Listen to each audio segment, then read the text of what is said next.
Ecclesiastes, chapter 8. Who is like a wise man and knows the interpretation of a matter? A man's wisdom illumes his face and causes his stern face to beam. I counsel you to keep the command of the king because of the oath before God, which you swore loyalty to him. Do not be in a hurry to get out of his presence. Do not join in a malevolent matter, for the king will do whatever he pleases. For the word of the king is authoritative and powerful. And who will say to him, "What are you doing?" Whoever keeps and observes a royal command will experience neither trouble nor misery. For a wise heart will know the proper time and appropriate procedure. For there is a proper time and appropriate procedure for every delight. Though mankind's misery and trouble lies heavily upon him who rebels against the king. For no one knows what will happen. So who can tell him, and when it will happen?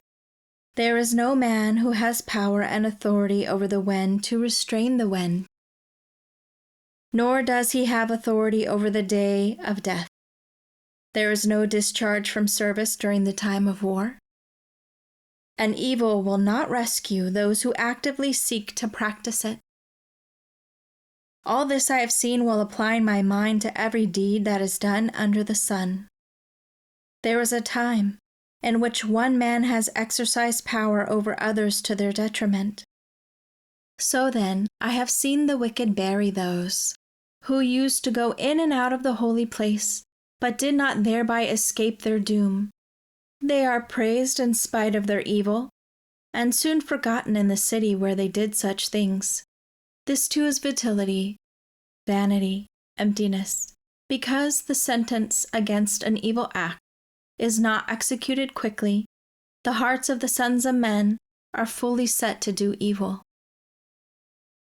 Though a sinner does evil 100 times and his life seemingly is prolonged in spite of his wickedness, still I know that it will be well with those who reverently fear God, who fear and worship him openly, realizing his omnipresence and his power. But it will not be well for the evil man, nor will he lengthen his days like a shadow, because he does not fear God. There is a meaningless and futile thing which is done on the earth. That is, there are righteous men whose gain is as though they were evil, and evil men whose gain as though they were righteous. I say that this too is futility, meaningless, vain. Then I commended pleasure and enjoyment, because a man without God has no better thing under the sun than to eat and drink and to be merry. For this will stand by him in his toil through the days of his life which God has given him under the sun. When I applied my mind to know the wisdom and to see the activities of mankind that take place upon the earth, how some men seem to sleep neither day nor night, and I saw all the work of God, I concluded that man cannot discover the work that is done under the sun. Even though man may labor in seeking, he will not discover, and more than that, though a wise man thinks and claims he knows, he will not be able to find out.